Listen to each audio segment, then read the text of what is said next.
আসসালামু আলাইকুম। মুক্তিযুদ্ধ আর একাত্তর বা বিজয় দিবস নিয়ে বিএনপি আর জামাতের মধ্যে যে ইঁদুর বিড়ালের টম অ্যান্ড জেরির খেলা চলছে, এটা দেখে আপনি কখনোই মনে করবেন না যে এরা মুক্তিযুদ্ধের ধারক বা বাহক। মুক্তিযুদ্ধের সময় জামাত ছিল বাংলাদেশ চাওয়ার বিরোধী এবং পশ্চিম পাকিস্তানিদের পক্ষের সহযোগী সংগঠন। অর্থাৎ জামাত বাংলাদেশ চাওয়ার বিপক্ষে গিয়ে পূর্ব পাকিস্তানের জন্ম নেয়া পশ্চিম পাকিস্তানের সৈন্য।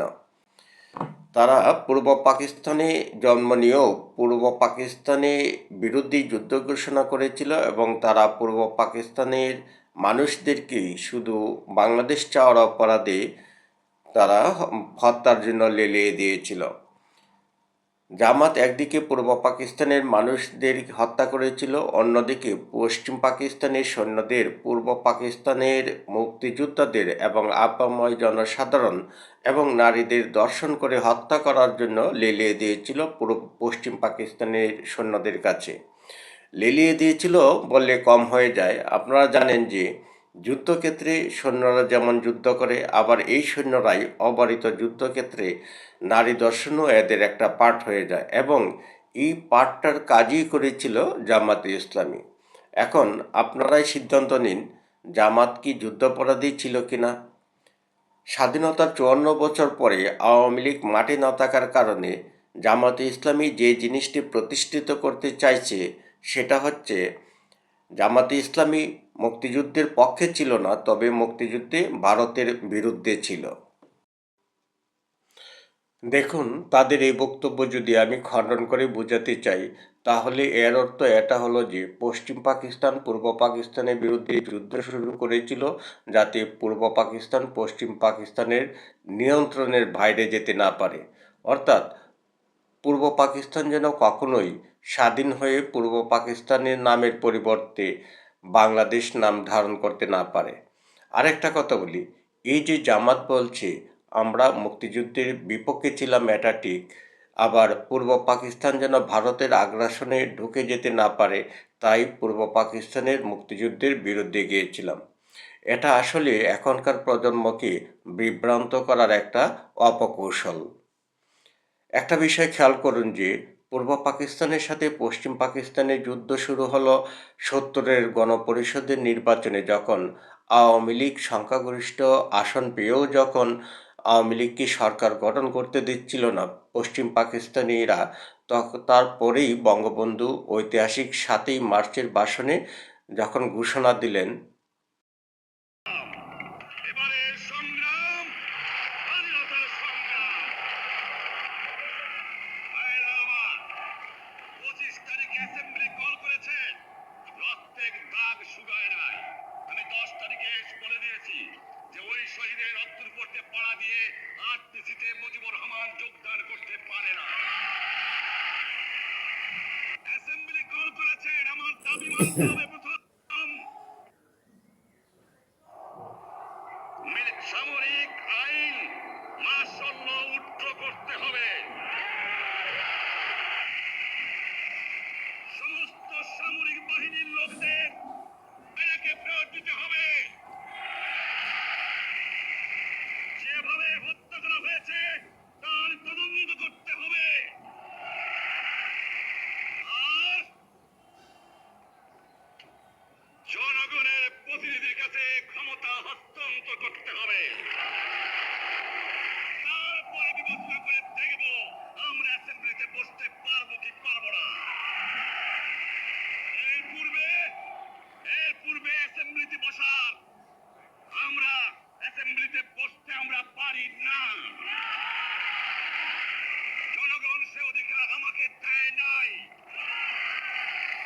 ভাইরা আমার, তোমরা আমার উপর বিশ্বাস আছে? আমি প্রধানমন্ত্রিত্ব চাই না, আমরা দেশের মানুষের অধিকার চাই। আর যদি একটা গুলি চলে, আর যদি আমার লোকের উপর হত্যা করা হয়, তোমাদের উপর কাছে আমার অনুরোধ রইল, প্রত্যেক ঘরে ঘরে দুর্গ করে তোলো। তোমাদের যা কিছু আছে তাই নিয়ে শত্রুর মোকাবেলা করতে হবে।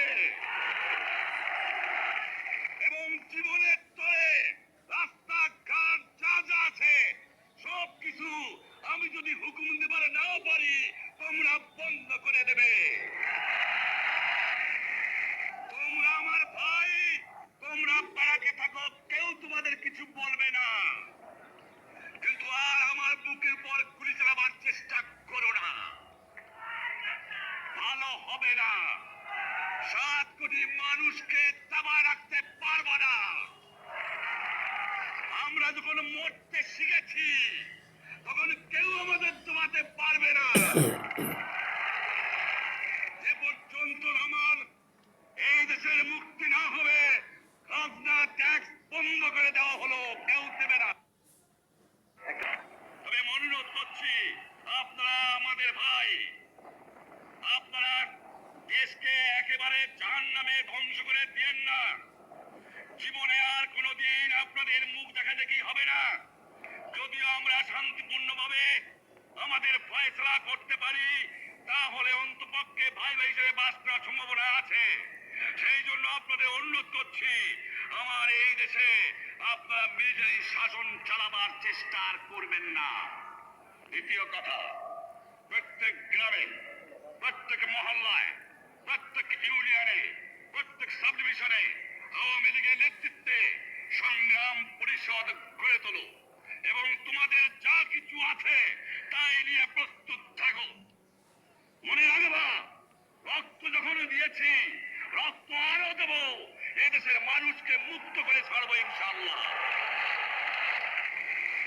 এবারে সংগ্রাম আমাদের মুক্তির সংগ্রাম, এবারে সংগ্রাম স্বাধীনতার সংগ্রাম।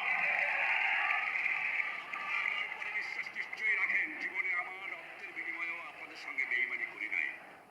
প্রধানমন্ত্রিত্ব দিয়ে আমাকে নিতে পারে নাই, ফাঁসি কাজটা আসামে দিয়ে আমাকে নিতে পারে নাই। যে রক্ত দিয়ে আপনারা আমার একদিন জেলের থেকে পার করে নিয়ে এসেছিলেন, এই রেসকোর্স ময়দানে আমি বলেছিলাম আমার রক্ত দিয়ে আমি রক্তের ঋণ শোধ করবো, মনে আছে? আমি রক্ত দেওয়ার জন্য প্রস্তুত। আমাদের মিটিং এইখানেই শেষ। আসসালামু আলাইকুম। জয় বাংলা।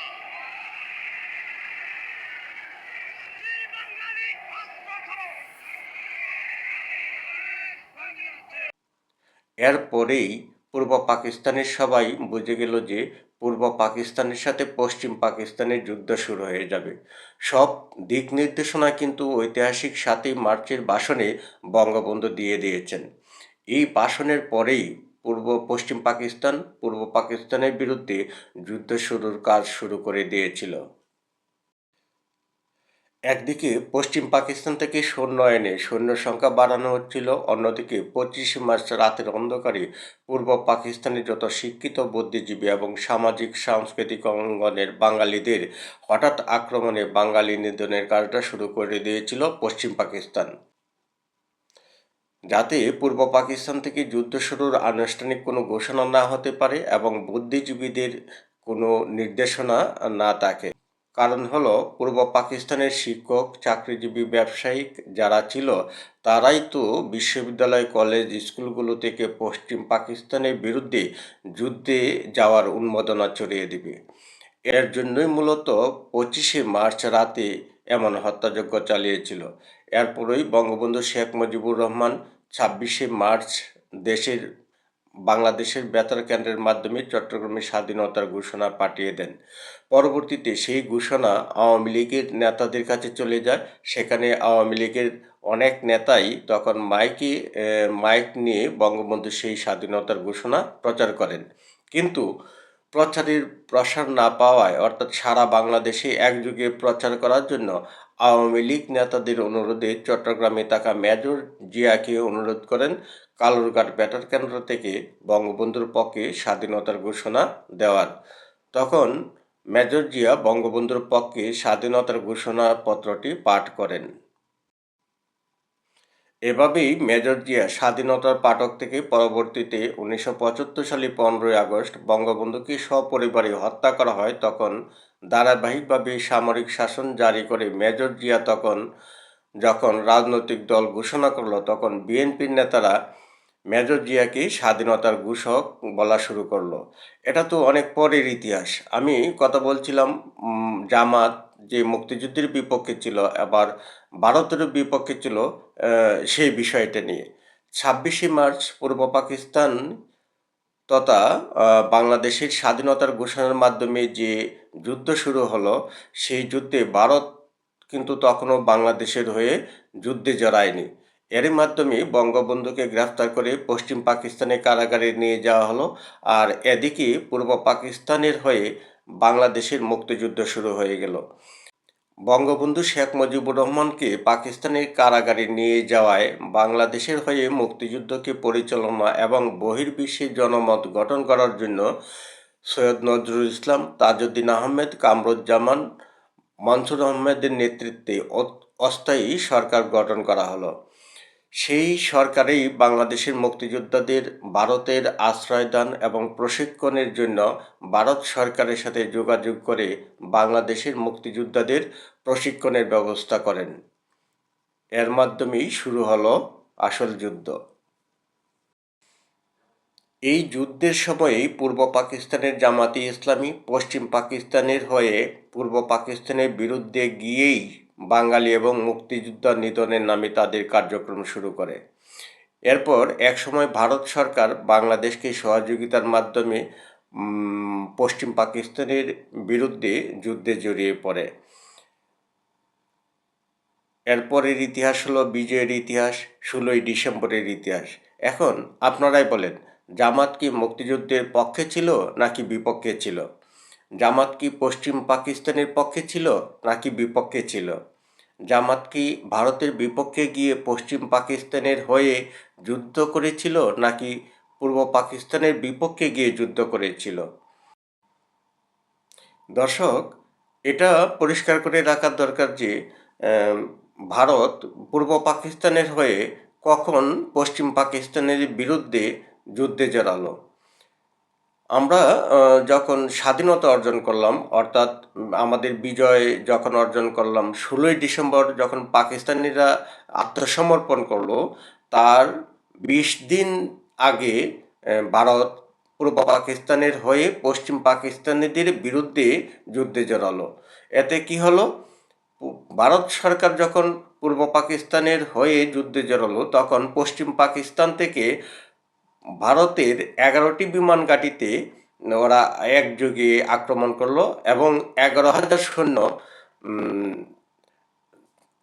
তারা হত্যা করলো। এতে ভারত সরকার এবং পূর্ব পাকিস্তান যখন যৌথ বাহিনীর মাধ্যমে পশ্চিম পাকিস্তানিদের বিরুদ্ধে আক্রমণ করা শুরু করলো, তখন বাধ্য হয়ে পশ্চিম পাকিস্তানিরা বাংলাদেশ এবং ভারতের কাছে আত্মসমর্পণ করে এবং আমাদের 16ই ডিসেম্বর বিজয় অর্জিত হয়। ধন্যবাদ।